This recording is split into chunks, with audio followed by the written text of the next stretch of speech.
সালামু আলাইকুম, আমি নাইম দক্ষিণ কোরিয়া থেকে সবাইকে স্বাগত জানাচ্ছি আমার ইউটিউব চ্যানেল নাইমিলিতে। যদি ভালো লাগে তাহলে সাবস্ক্রাইব, আর যদি ভালো না লাগে দেখতে থাকুন, দেখতে দেখতে ভালো লাগে ভালোবাসা হয়ে যাবে ইনশাল্লাহ। দর্শক, সকালবেলা একটা ভিডিও দিছিলাম যে চট্টগ্রামের কি বলা হয় যে সেই যে হিন্দু বৌদ্ধ খ্রিস্টান ঐক্য পরিষদের কিছু কুলাঙ্গার সদস্য যারা আপনার মুসলমান এবং হিন্দুদের মধ্যে দাঙ্গা বাঁধানোর জন্য ভারতের পয়সা খাইয়াই, আমি শিওর এগুলারে ভালো করে চেক করলে ওইরকমই আসবে, এরা কিন্তু কিছু অংশে সফল হয়ে যাচ্ছে। তবে আমি আপনাদের উদ্দেশ্যে আবারও বলবো, মুসলমানদের উদ্দেশ্যে যারা এই দলগুলোর সাথে সম্পৃক্ত আছেন বা দলগুলোর বাহিরেও আছেন, এইসব চালে আপনারা কিন্তু পা দিবেন না। আমরা আইন শৃঙ্খলা বাহিনীর প্রতি আস্থা রাখতে চাই, আইনের মাধ্যমে এদের বিচার করাটা আমরা সেইটা করতে পারি, কিন্তু আমরা নিজেরা কোনো অ্যাকশনে যাব না। তবে অলরেডি আপনার হেফাজতে ইসলামের যিনি বর্তমান মহাসচিব আছেন, হাটাজারি মাদ্রাসার শাইকুল হাদিস ও শিক্ষা পরিচালক আল্লামা জুনায়েদ বাবুনগরী, তিনি কিন্তু এই সম্পর্কে একটা বক্তব্য দিয়েছেন, সেটা সামনেও চলে আসছে। প্রথমে তিনি আপনার সেই সমাবেশে হেফাজতে ইসলাম বাংলাদেশ চরমোনাই আলেম ওলামা ও মুসলমানদের বিরুদ্ধে উস্কানিমূলক সন্ত্রাসী স্লোগানের কড়া সমালোচনা করেছেন এবং তীব্র নিন্দা জানিয়েছেন। আজ 8ই নভেম্বর, গতকালকে রবিবার রাতে গণমাধ্যমে প্রেরিত এক বিবৃতিতে আল্লামা বাবুনগরী তিনি একটা নির্দেশনা দিয়েছেন, এটা আপনারা খেয়াল রাখবেন। হেফাজতে ইসলাম দেশের সর্ববৃহৎ অরাজনৈতিক ইমান আকিদা ভিত্তিক সংগঠন, লক্ষ কোটি মুমিন মুসলমানের প্রাণের সংগঠন হেফাজতে ইসলাম বাংলাদেশ। তারপর হচ্ছে হেফাজতকে নিয়ে উস্কানিমূলক সন্ত্রাসী স্লোগান দিয়ে চরম ধৃষ্টতা দেখিয়েছে হিন্দু বৌদ্ধ খ্রিস্টান ঐক্য পরিষদ। হেফাজতকে নিয়ে কোনো রামবামদের উস্কানি আর আস্ফালন সহ্য করা হবে না। তবে এখানে আমি একটু কারেকশন করতে চাই, আমি আপনার মেইন ভিডিওটা দেখছি, যারা ওইখানে নেতা ছিল, মেইন প্রোগ্রামটা যেখানে হয়েছে সেইখানে কিন্তু আপনার আসলে ওই ধরনের কোনো সমালোচনা করা হয় না। বাহিরের যে মিছিলটা ছিল, সেই মিছিলটা আসলে কে করাইলো, কারা করাইলো, সেইটা ফাইন্ড আউট করা জরুরি।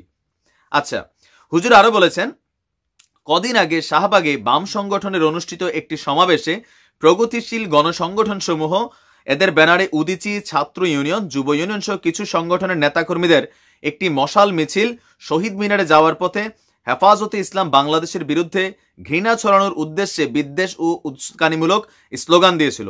ওরা মূলত এসব উস্কানিমূলক স্লোগানের মাধ্যমে দেশে বিরাজমান সাম্প্রদায়িক সম্প্রীতি ও শান্তি শৃঙ্খলা বিনষ্ট করতে চায়। কথা শতভাগ সত্যি। ওরা বিশৃঙ্খলার মাধ্যমে দেশ বিরোধী আধিপত্যবাদী শক্তির হাতে আগ্রাসনের অজুহাত তুলে দিতে চায়।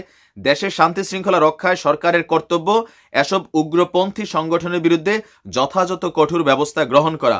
আমিও হুজুরের সাথে একমত। আমি খুব নর্মাল মুসলমান, বাট আমি চাই না যে এই দেশের ভিতরে দল যে যেটাই করুক, আমাদেরই তো, মুসলমানের তো ভাই, তাই না? আপনি হিন্দু হলেও আমাদেরই ভাই, এই দেশের ভাই।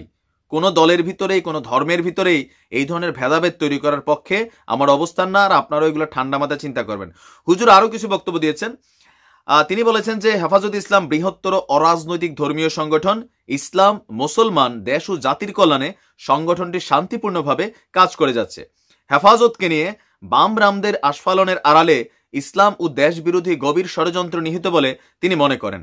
কোন আধিপত্যবাদ শক্তির হয়ে দেশের স্বাধীনতা, সার্বভৌমত্ব এবং ইসলাম ও মুসলমানদের বিরুদ্ধে কোনো ধরনের ষড়যন্ত্র দেশবাসী সফল হতে দিবে না।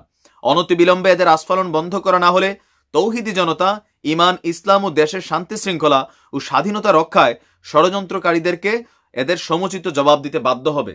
আমি আবারও প্রশাসনের দৃষ্টি আকর্ষণ করি, এটা কিন্তু খুবই স্পর্শকাতর একটা ইস্যু হয়ে যাচ্ছে।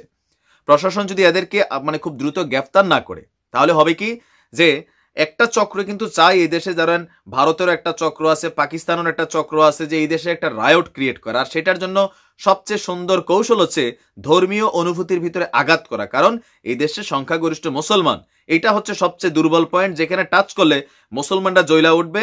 আর আমাদের ভিতরে এক শ্রেণীর মুসলমান ছদ্মবেশে তাদের এজেন্টরা, তাদের দালালরা, কিছু হিন্দু কিছু মুসলমান, তারা কিন্তু এখানে একটা আপনার দুর্ঘটনা ঘটাই দিবে, যেটার পরে দেখা যাবে যে আন্তর্জাতিক বিশ্বে বাংলাদেশের যেই একটা পজিটিভ ফিডব্যাক ছিল সেটা নষ্ট করার একটা পায়তারা কিন্তু হচ্ছে। খুবই সাবধান থাকতে হবে। তিনি আরো বলেছেন যে হিন্দু বৌদ্ধ ঐক্য খ্রিস্টান পরিষদ বাংলাদেশের জন্য চরম হুমকি। এই সংগঠনের সাংগঠনিক সম্পাদক প্রিয়া সাহা বাংলাদেশকে নিয়ে মার্কিন প্রেসিডেন্ট ডোনাল্ড ট্রাম্পের কাছে ভুল তথ্য প্রকাশ ও বানোয়াট এবং ডাহা মিথ্যা অভিযোগ করে রাষ্ট্রের ভাবমূর্তি চরমভাবে ক্ষুণ্ণ করেছিল। বিশ্বের দরবারে ভাবমূর্তি ক্ষুণ্ণকারী এই উগ্র সংগঠন আবারও মাথাচাড়া দিয়ে উঠতে যাচ্ছে। দেশে অরাজকতা সৃষ্টির পায়তারা। সরকার এদের বিষয়ে কঠোর পদক্ষেপ নিতে হবে। হুজুরের একদম প্রথম লাইনটার সাথে আমি একটু দ্বিমত পোষণ করছি।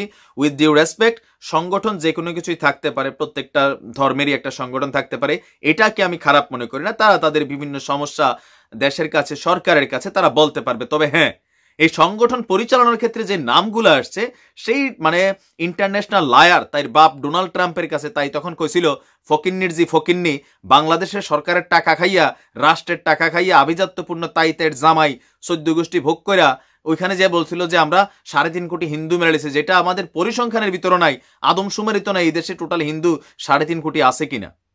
আবার এখন যারা এখানে দায়িত্ব নিচ্ছেন তাদের ভিতরে দেখছি যে আপনি একজন লয়ার হন আর যাই হন, আপনি আইনের বিষয়টাকে আইনে রেখে সেই সংগঠনের পক্ষে অবশ্যই আপনি দাবি দাওয়া প্রকাশ করবেন, পেশ করবেন। তবে আর যেহেতু আপনাদের আন্দোলনের ভিতরে এই ধরনের ঘটনাগুলো ঘটছে, সেটা একজন আইনি বিশেষজ্ঞ হিসাবে, একজন সহকারী অ্যাটর্নি জেনারেল হিসাবে আপনি সেটা কিভাবে নিচ্ছেন, এটার বিচারের দায়ভার আমি আপনার উপরে দিতে চাই।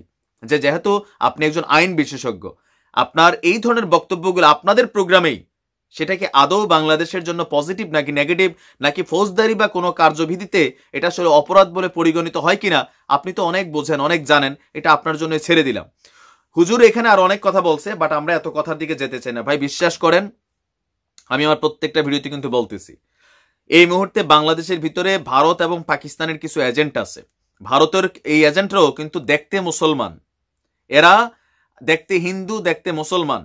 কিছু তো 3টা তো কালকে গ্রেপ্তার হয়েছে, আমি দেখাইলামই। এরা করে কি এই মুহূর্তে, দীর্ঘদিন যাবৎ রয়ের এজেন্টরা এই দেশে বিভিন্ন জায়গায় মানে আপনার আমাদের সাথে মিশে গেছে। পাকিস্তানেরও কিছু আছে এরকম উগ্রপন্থী, উস্কানিবাদী, কট্টরপন্থী কিছু মুসলমান পাকিস্তান থেকেও আমাদের বাংলাদেশে অবস্থান করছে। এরারে আসলে ফাইন্ড আউট করা খুব কষ্টকর।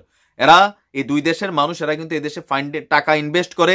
আমার আপনার মতন সহজ সরল মানুষ যারা আছে, যে কোনো জায়গায় এরা প্রচারণা চালাইয়া একটা রায়ট ক্রিয়েট করতে চায়। এদের বিরুদ্ধে কিন্তু আপনার সচেতন থাকা উচিত, খুবই সচেতন থাকতে হবে। যে কোনো জায়গায়, ফেসবুকে হোক, এলাকাতে হোক, বাজারে হোক, স্কুলে হোক, হাটে হোক, কোনো কিছু দেখছেন চিল্লাবাল্লা, সরকার কিন্তু 999 নাম্বার দিছে, আপনি কল করেন, স্থানীয় থানা পুলিশে খবর দেন, জনপ্রতিনিধি যারা আছে তাদের কাছে হস্তান্তর করেন।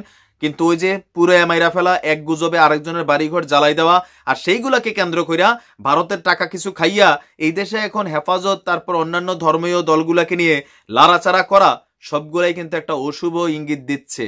আমি আবারও বলি, আপনারা খামাখা কিন্তু এগুলাতে জড়ায়েন না। আমাদের ধৈর্য ধরতে হবে।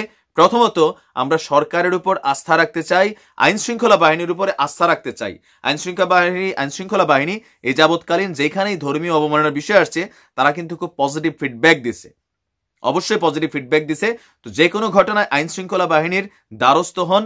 এর পরবর্তীতে বিচারিক প্রক্রিয়ার জন্য আমরা আন্দোলন করতে পারি, সেটা আলাদা। তবে কোনো ধরনের, কোনো জায়গায় কোনো সহিংস আন্দোলন যেন না হয়। ইসলাম শান্তির ধর্ম।